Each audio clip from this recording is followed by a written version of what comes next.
session and proceed to the next one, summing up for the conference proceedings by Professor Hemani Chatterjee. Thank you very much. I have the arduous and daunting task of trying to bring about unity in diversity by summarizing more than 12 and a half hours of intellectual deliberations with a diverse galaxy of 20 different scholars and academicians on as many diverse topics in just about 15 minutes, which effectively means little more than a minute for each hour and less than a minute for each speaker. I would need much more mercy than Professor Chakraborty craved for. I'll be as brief as I possibly can. In his welcome address, Swami Suparnanandaji welcomed everyone to the third International Seminar on Cultural Unity of India, organized by the Ramakrishna Mission Institute of Culture with financial assistance from the Ministry of Culture, Government of India. He reminded us of the basic difference between culture and civilization and stated that since we are one in divine perception, we look at everyone as one. This is the essence of the unity and diversity of India. During the introduction of the seminar, Professor Sabyasachi Bhattacharya opined that the Ramakrishna Mission Institute of Culture is the most appropriate organization for holding this seminar, as cultural unity is central to Swamiji's core of things and helped develop his intellectual abilities. Swami Vivekananda is the earliest expounder of India's cultural unity. Three factors that shaped Swamiji's thoughts are as follows: his experience as a Parivrajaka, an itinerant monk that gave him an insight into the cultural unity that prevailed even before the advent of the British; his universalist ideal, which received from his Guru Ramakrishna Paramhamsa, Joto Moth, Toto Poth, as many views, so many paths. His travel tours to East Asia and Europe, US and UK revealed to him the underlying cultural unity of India. India did not possess the kind of political unity that existed in Europe. The notion of cultural unity was necessary for a political unity. The notion of syncretism, the compositeness of Indian culture, was unique to India. Renaissance India came to deal with the problem of unity and at the same time retained a cultural unity separate from British influence. Swami Nityananda, in the keynote address, highlighted India's great contribution to world culture, which is even greater than that of many other civilizations, and quoted A.L. Basham to drive home his point. India stands as a great epitome of cultural unity. Swami Vivekananda referred to India as a veritable ethnological museum. Indian culture is not a melting pot of cultures. It doesn't depend on homogeneity. Rather, it stands out for unity in diversity. This unique characteristic is India's conspicuous contribution to the world. The Indian concept of dharma contains all the aspects of human life, material and social on the one hand and moral and spiritual on the other. The first one is the Abhyudaya and the second is the Nishreyas. He then talked about the four Purusharthas: Dharma, Artha, Kama, Moksha. Artha and Kama are to be acquired and enjoyed in the light of Dharma, and Moksha as the goal. This constitutes a unifying factor of Indian culture. When aesthetic value is added to basic value, then culture develops. He quoted Sister Nivedita's introduction to the complete works of Swami Vivekananda, which underlines the basic truth of the cultural unity of India. Religion forms the backbone of every human aspiration in India. In the light of Swami Vivekananda's ideals, cultural unity means the upliftment of the downtrodden masses who were neglected over the years. While delivering the inaugural speech, Swami Savirananda, like Swami Nityananda, failed that the entire spectrum, the trajectory of Indian culture is based on the four Purusharthas. This is the superstructure on which the structure of Indian culture stands. India has always been treated as a religious entity. Ekam Sat Vipra Bahuda Vadanti. It is present in every sphere of our lives. Democracy is yet another aspect that helps bring about cultural unity in our country. Acceptance of pluralism, religion, humanism, compassion, kindness and democracy that has stood the test of times, and respecting the dignity of women, who are considered embodiment of the Divine Mother, are the requisites for bringing about cultural unity. In the inaugural speech, Professor K.J. Subramanian defined culture as being on one side the life pattern and its wherewithal of human beings that result from their encounter with an environment, and on the other the notions that derive from this encounter regarding their origins and antecedents, growth, evolution and destiny, and the various observances and institutions they engender. Different religious denominations gained a big role in determining cultural identity. Despite an inherent similarity in the center of each religion, and despite the fact that all major religions coexist in our country, every day our media unfolds a distressing spectacle of human cupidity, meaningless and inhumanity. This is because we give little attention to the basic tenets of each religion, which counsel us to be manly, honest, open-minded, kind, and be constantly at war with the beast within us. The cultural unity of India has its roots in the belief that people of all strata of society can be motivated and are motivated towards ethical living, self-knowledge, and a new vision of reality. This is the reason why there are various categories of art in the museum, and each one is rewarding in a special way. The openness and multiplicity in our arts, literature, and thought has kept our culture united. If we do not succumb readily to the blandishments of global market in art, craft, and literature, and give priority to communication within our own environment, we will preserve the unity and continuity in Indian culture in today's circumstances. Dr. Shauraj Ghosh delivered the vote of thanks for the inaugural session and thanked all the speakers, the observers, organizers, and members of the audience for their contribution in making this seminar successful. First academic session began with Culture and Community Building, Select Discourses from the 19th century Bengal by Professor Amyo P. Shen. He began by conceptualizing the theme of the seminar. In the first part, he looked at how colonizers try to understand the diversity in India by using the cultural tools which are somewhat hegemonizing, and drew attention to the manner in which a burgeoning Indian nationalism synthetically created the two domains of the outer and the inner. In the second part, he tried to see the endeavor of transforming the Indian diversity in one jacket of a nation, how social transformation has taken over political formation. The third part of his paper dealt with the dharmic view. He drew upon Bankim Chandra Chattopadhyay's Dharma Tattva, where he formulated a normative and essentialized dharma which manifests itself as an overriding concern for the nascent nationhood. The project of nation making is a project of cultural unification of the nation. Professor Sen wished to affirm that the thinkers he discussed spoke in not so much of cultural unity as unity amidst diversity, and the concern for locating this unity in diversity was almost exclusively a Hindu majoritarian concern. The next speaker, Professor Imtiaz Ahmed, in his deliberations on cultural unity in the Indian subcontinent, beyond the realm of reality, raised several pertinent questions and tried to find answers to some of them. He tried to flag off three important issues.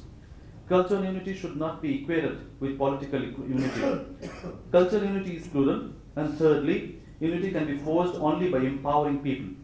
In course of his talk, he spoke about Gandhi's praxis of accommodation of contradictory forces, which was a direct response to the colonial experience, and went on to speak about the five characteristics of humans: Aristotle's Homo politicus, John Stuart Mill and Karl Marx's Homo economicus, Freudian Homo psychologicus, Homo technologicus, and of course, Homo culturicus. In the second academic session, both the papers of Swami Atma Vidananda and Swami Atma Shraddhananda spoke in unison. While Swami Atma Vidananda spoke of the microcosmic aspect, Swami Atma Shraddhananda focused on the macrocosmic part. While talking about unity and diversity, the sweet melody of spiritual unity of India, Swami Atma Vidananda said that many aspects like music, art, are very divergent, and yet they are all connected to religion, and spirituality gets seeped into the various aspects. Religious undercurrent is a unity in the mind-boggling diversity of Indian cultural tradition. Hospitality, generosity, and infinite capacity to accommodate and assimilate are the hallmarks of Indian culture and tradition. Accommodation, absorption, and assimilation helps bring about cultural unity and diversity. He referred to the seventh verse of the Shiva Mahima Stotram, Swamiji's inaugural address and his proclamation at the conclusion of the Parliament of Religions, and Sri Ramakrishna's Joto Math Totopath, as many ideas, so many paths, as exemplifications. During his discourse on the spiritual unity of India, Swami Atma Shraddhananda emphasized that everything in India has an underlying spiritual unity. India is one of the greatest historical puzzles. Through all the vicissitudes of history, she has preserved her cultural unity, while in other countries, religion is one of the necessities of life. In India, it is an all-pervading sphere. Spirituality is a combination of philosophy, mythology, and rituals. Spiritual unity through rituals, pilgrimages, sacred persons, sacred places, rivers, trees, mountains is self-evident as far as India is concerned. The third academic session, which has more down-to-earth, genomically, anthropologically, and historically, had three different speakers on three different diverse topics. The first of the three speakers, Professor Partho P. Majumdar, rephrased his topic as Unity and Diversity of India, a genomic reconstruction from ancestral footfalls. Modern humans are unusual animals with wide geographical distribution who have adapted themselves to a wide range of environmental conditions. He set up the paradigm and gave evidence of evolutions of populations over time. He took great pains to reconstruct the phylogenetic tree so as to be understandable to a layman, not conversant with the technicalities of the subject. There is a fundamental genomic unity of ethnic India which exists in the midst of all physical, cultural, and all other diversities. Professor Ranjana Ray spoke on the cultural unity in India as reflected in the works of anthropologists with special focus on the works of Professor Nirmal Kumar Ghosh. Anthropology deals with a holistic study of man and its important branches are physical, socio-cultural, archaeological, linguistic, etc. Nirmal Kumar Bose, a Gandhian, focused on unity and diversity in Indian culture and he looked at the cultural unity of people from the anthropologist's viewpoint. Bose predicted the unity in the intangible level. He envisaged the structure of India's unity as a pyramid with more differentiation at the material base of life, and it progressively becomes lesser at the higher reaches. India's cultural unity, many narratives of Sikh mobilization and national movements, 1909 to 1939, was the topic of Professor Himadri Banerjee's presentation. The two major strands of Sikh involvement looked forward to the protection of minority interest and national interest. In the late 19th century, the Sikh politics was the politics of loyalty, which continued till 1909, after which dissent and raptures developed, and the Sikhs moved away from the British administration. The Sikhs participated in national politics conditionally. This was Professor Banerjee's contention. Professor Shajwal Nath looked at cultural unity from the folk versions of the Ramayana in Northeast India. His topic was titled The Epic Connection, the Rama legend in Northeast India. Ramayana had a profound impact in Mizoram, which the church was not very comfortable with and objected to. The church did not realize that Ramayana was very much a part of Mizo culture before their arrival. There was a section that tried to erase this tradition, and there was yet another section that strove to retain it. The speaker then went on to bring out the similarities and differences of the various versions of the Ramayana: the Mizo, the Karbi, the Kampis, the Ramayana of the Riyans and the Garos, and many other tribal versions with the original version. In some cases, the stories were different. In others, the characters weren't just the same. Natalia R. Lidova's paper was titled Unity and Universality in the Tradition of Ancient Indian Theatre. The speaker drew upon the Natya Sastra during a talk to emphasize that theatre was born as a divine and universal art that clarified and harmonized the world. It was destined to create a perfect time-space continuum which would impress the ideal geography of holy islands and divine time, consisting of 4 eras or yugas. Theatre was the highest wisdom and ultimate divine knowledge that accumulated all sciences, arts and crafts, and intended to educate people and teach them in an environment. Her paper spoke about the historical and ritual context of the genesis of ancient Indian theatre, as well as the religious milieu responsible for its appearances. Professor A.S.D. Gajrani's deliberations on the Sikhs' attitude to the issue of Indian unity, 1930-1945, began with an opinion that Sikhs are a courageous and politically awakened community who contributed significantly to the national struggle and national unity and were conscious of the problems facing the country. It was their nationalistic feeling and outlook which made them willing to forego their communal issues. Exigencies of times made it expedient on the part of the Sikhs to participate in various movements. He contended that Sikhs were never secessionists and always had the national interest in mind. The subject of Professor Naryaki Nakazato's topic was the idea of India in the mid-19th century, a study of the political discourse by Harish Chandra Mukherjee and the Hindu Patriot Circle. Professor Nakazato chose to divide his talk into 3 parts. First dealt with ideas about Indian nation and civilization. The second dealt with thinking about Indian language and religion. And the third contention spoke about the political aspect of the discourse.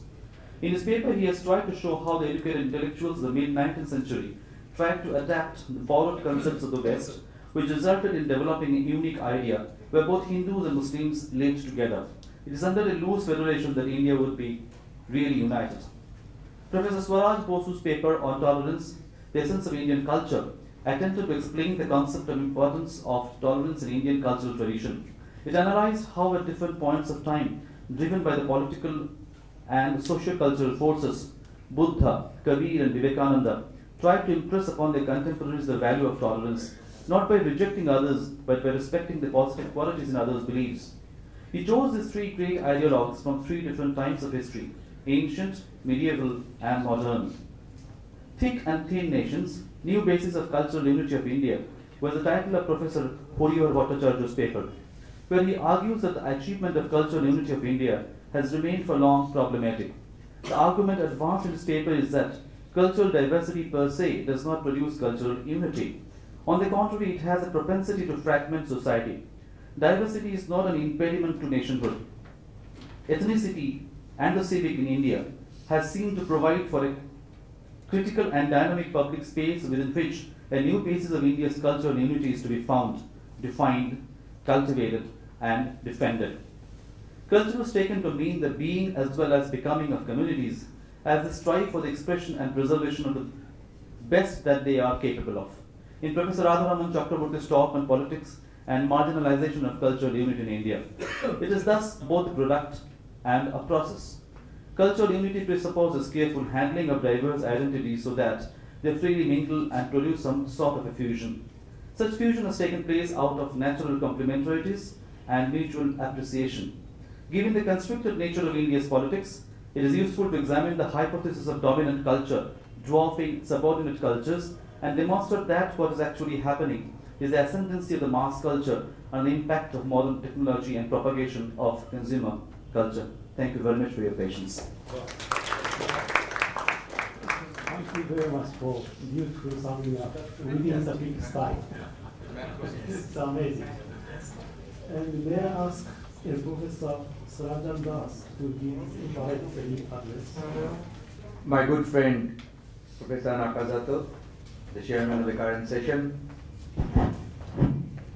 could I first say a very big thank you to Ramakrishna Mission Institute of Culture, especially Professor Shobboshattu, Professor Shobboshatji Bhattacharya, Swami Suparnananda, and Professor Radharaman Chakraborty for providing me with this unique opportunity of addressing this august house. One disadvantage of delivering a valedictory lecture is that most of the points have already been covered, particularly in this case when you have a rich array of speakers. I am sure I will be repeating some of the points that I had already in mind, and going by the wonderful summary of the proceedings that was presented before us, I am afraid I might be re-emphasizing some of the points that have already been made in the last 2 days. Let me take this opportunity of beginning my submission with 2 quotes from Jawaharlal Nehru. The first quote runs as follows, and I quote, "I do not want my house to be walled in all sides and my windows to be stuffed. I want the cultures of all lands to be blown about my house as freely as possible. But I refuse to be blown off my feet by way. I refuse to live in other people's house as an interloper, a beggar, or slave." It's very much similar to Mahatma Gandhi, what Mahatma Gandhi once said, that I want to keep my doors and windows open so that the wind that comes to the doors and windows make me think afraid, but the breeze that or the wind that comes to the doors and windows should not be allowed to destroy the foundations of the house. It is a similar line that Jawaharlal Nehru made this remark. The second quote from Jawaharlal Nehru runs as follows, I quote, "The Indian culture stands for synthesis of the different cultures that have come to stay in India, that have influenced Indian life, and that in their turn have themselves been influenced by the spirit of the soil," unquote. I take this quote from Nehru as an entry point for my submission of today. First, I propose to argue that the Indian culture, Indian tradition, Indian rituals, Indian religion, Indian belief system, Indian art, music, architecture, literature, ethos, ethics, and customs do not represent, and I repeat, do not represent one simple strand, but reflect a synthesis of different cultures. Incidentally, this point was repeatedly stressed by none other than Swami Vivekananda himself. The second part of my submission, or the second point of my submission, indicates the possibilities or potentials of such facets of cultural unity in the country being endangered by what I call a distorted nation building process. And what can be the best place but to discuss the cultural unity of India, except in Ramakrishna Mission Institute of Culture, which remains the embodiment of the spirit of cultural eclecticism in India.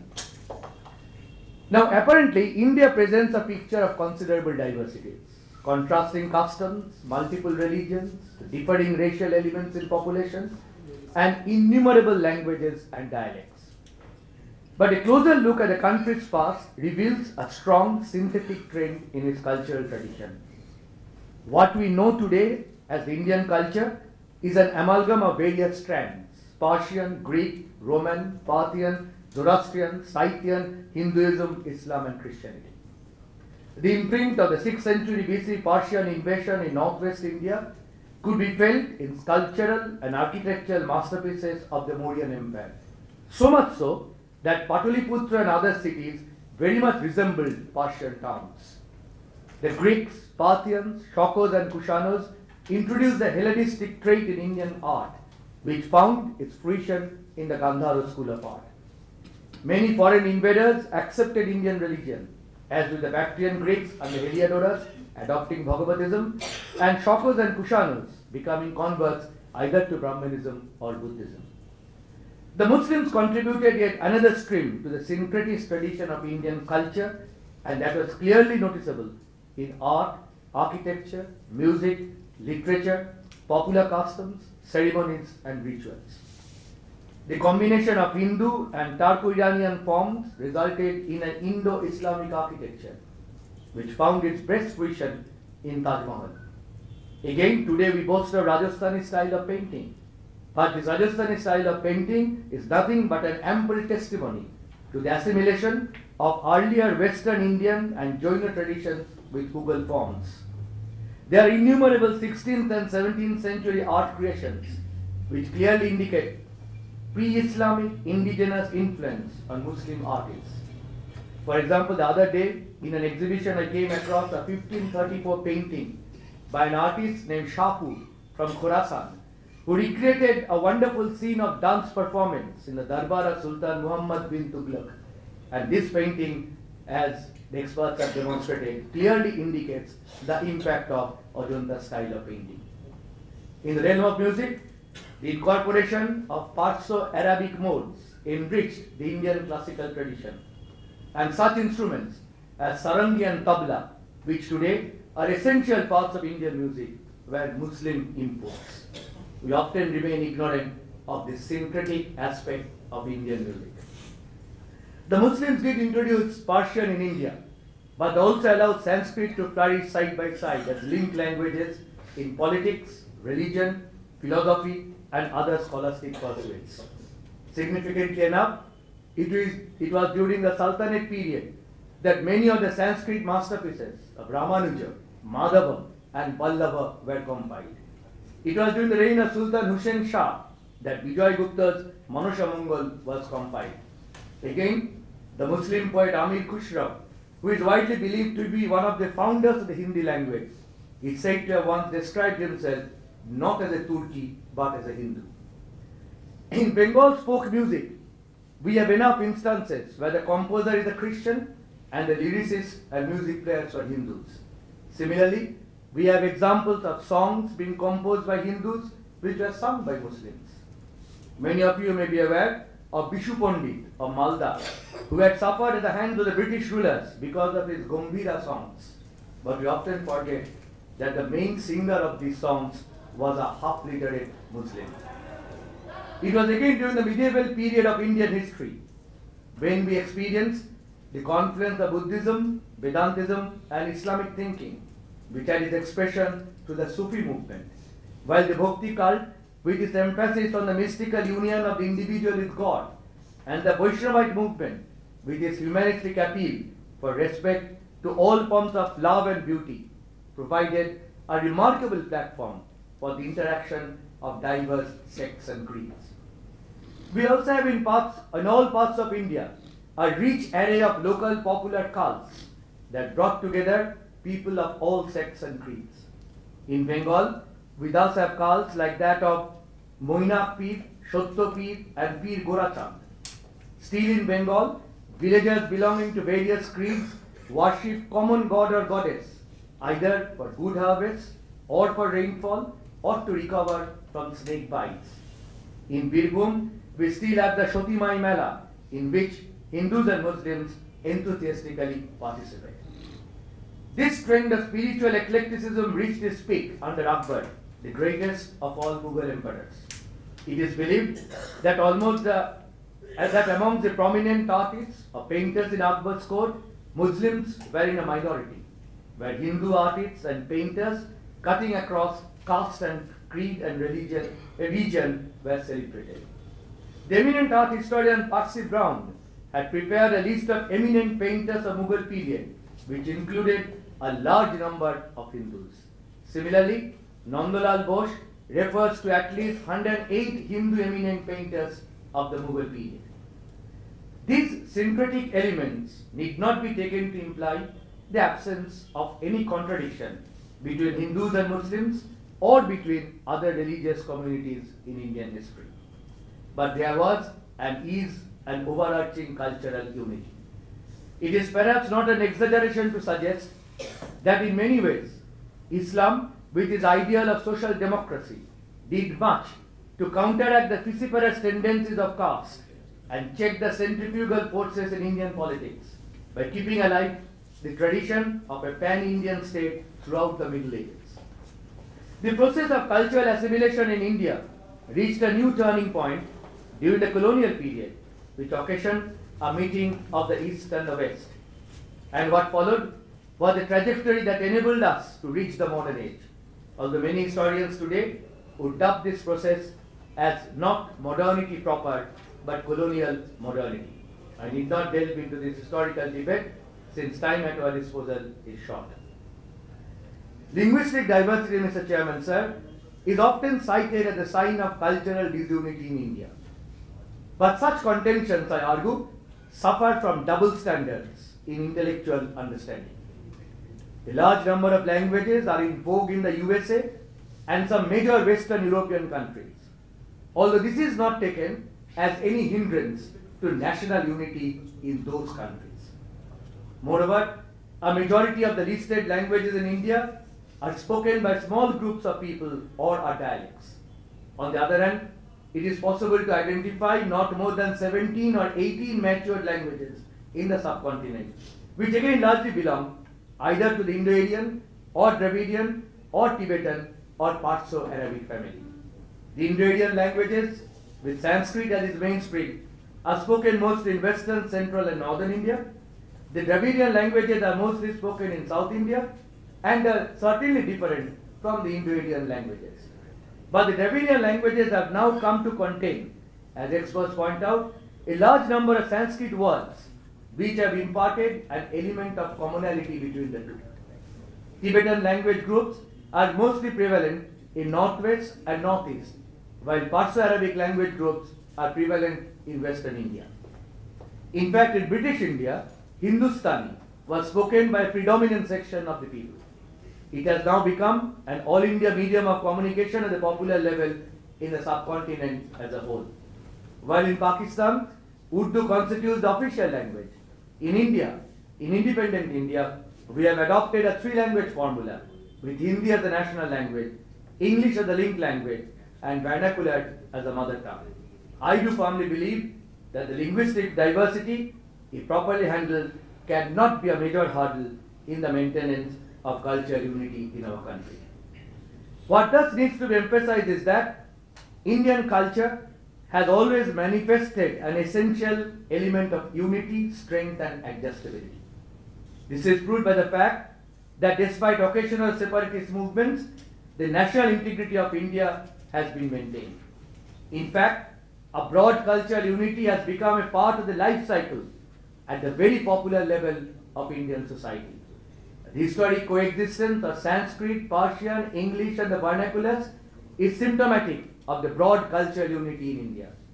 The two epics, Ramayana and Mahabharata, although having diverse versions, are studied and appreciated with equal interest in the north, south, west and eastern parts of the country. What has resulted was a composite Indian civilization, diverse in origin, but united in its ideals and aspirations.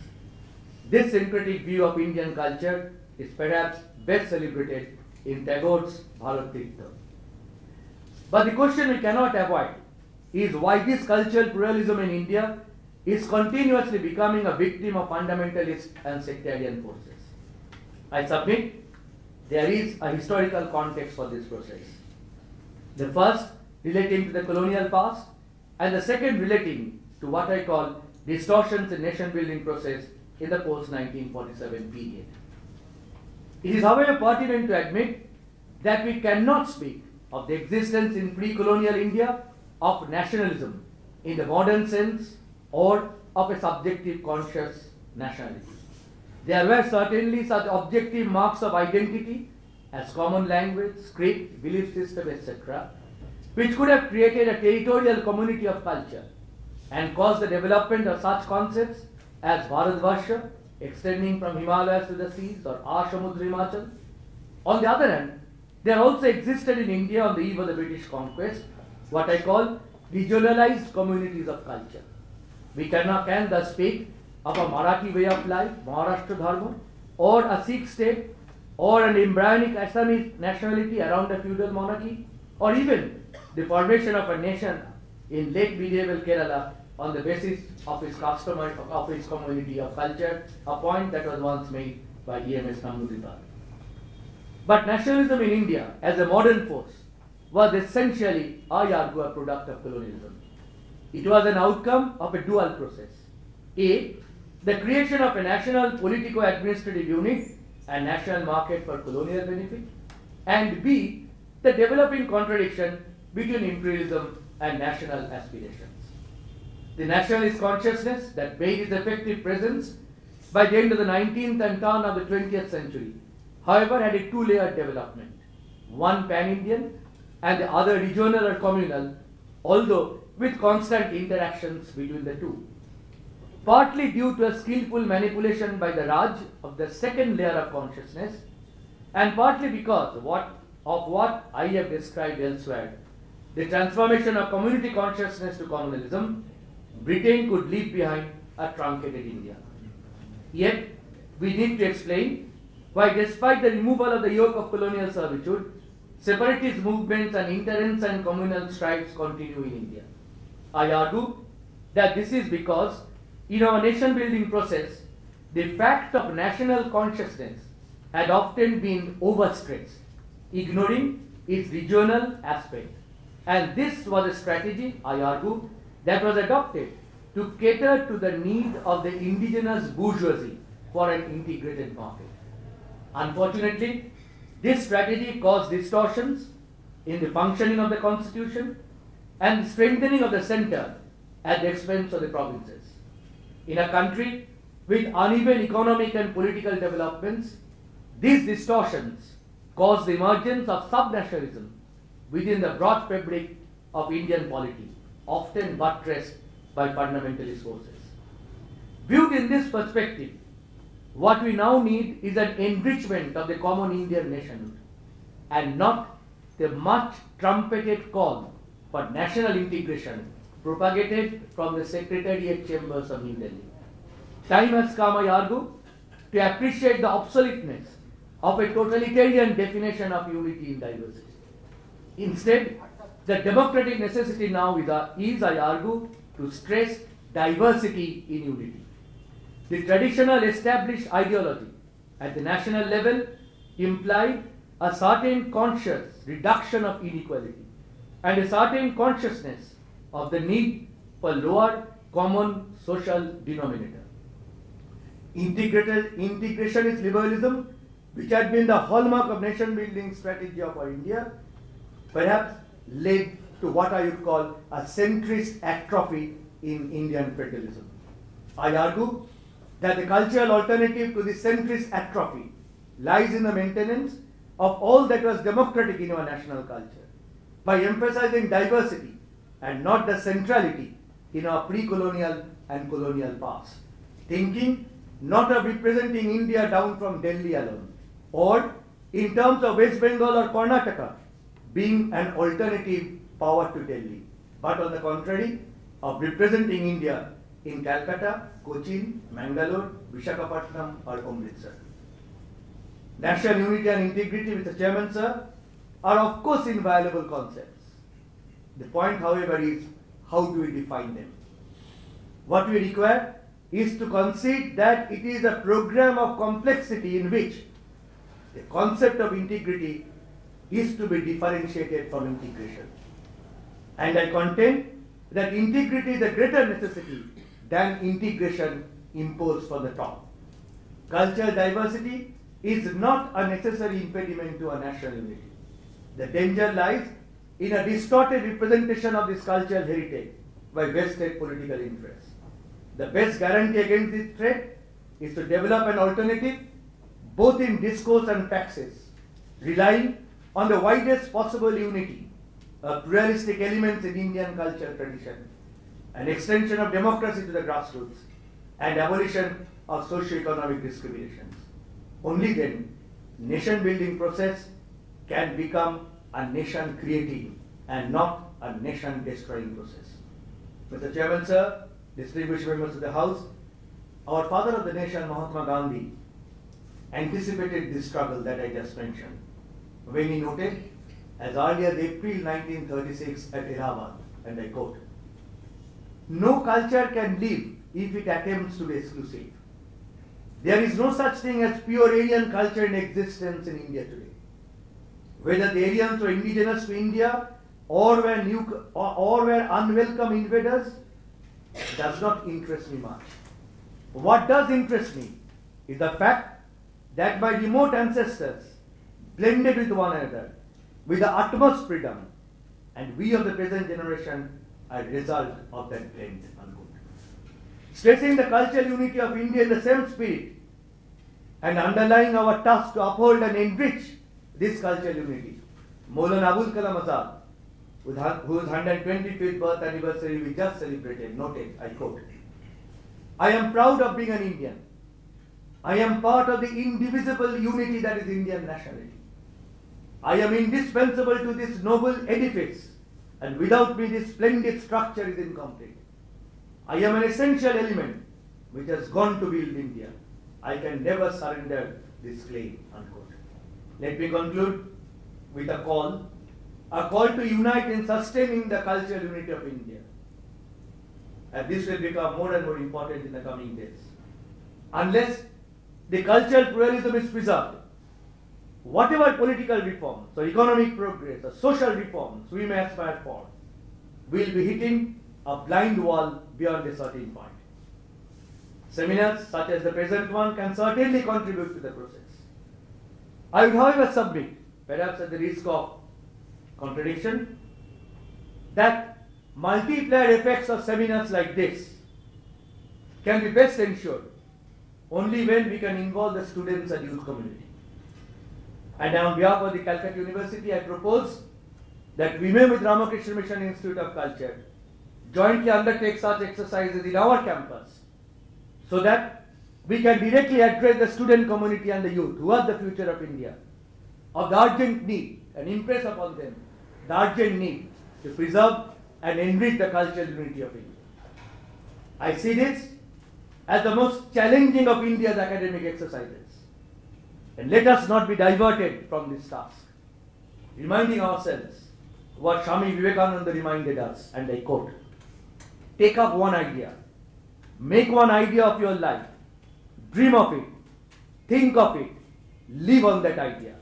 Let the brain, the body, muscles, nerves, every part of your body be full of that idea, and just leave every other idea alone. This is the way to success.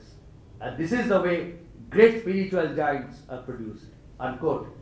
And this, I think, should be the spirit that we should adopt if we want to preserve the facet of cultural unity in India. Thank you very much. Thank you.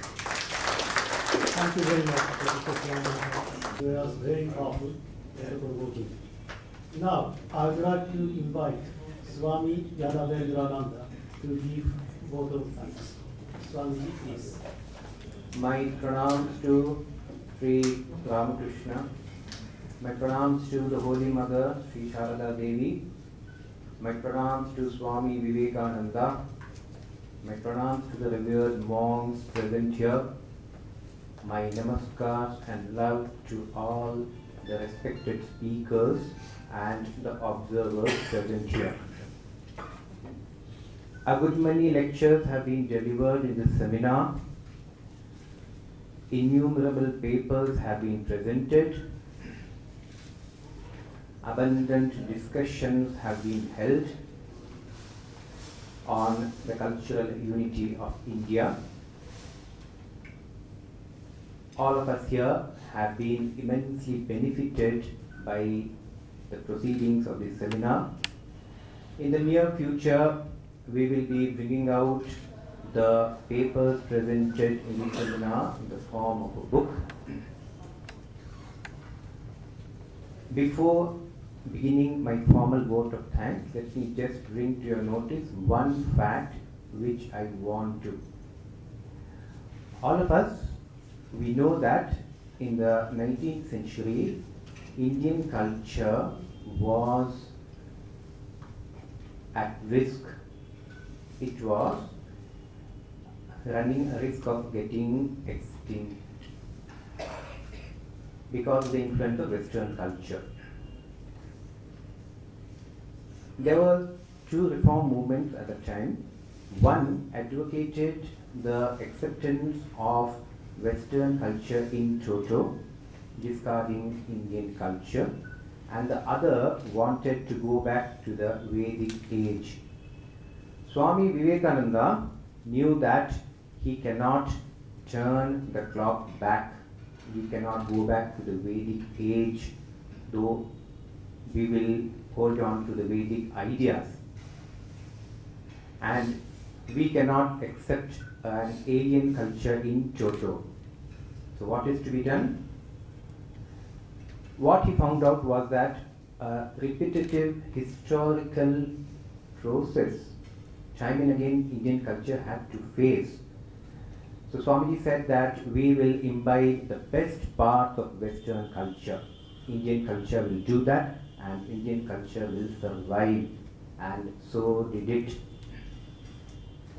So this was one of the greatest contributions of Swami Vivekananda in particular, and the Ramakrishna movement in general. Now coming to the formal vote of thanks, I thank first of all the speakers who have come from near and far, who have presented their papers. I thank all the observers who have come and patiently sat through the entire seminar. I thank the maintenance department for having made all the arrangements of the seminar. I thank our guest house department for having made all arrangements for food and snacks which we all had enjoyed.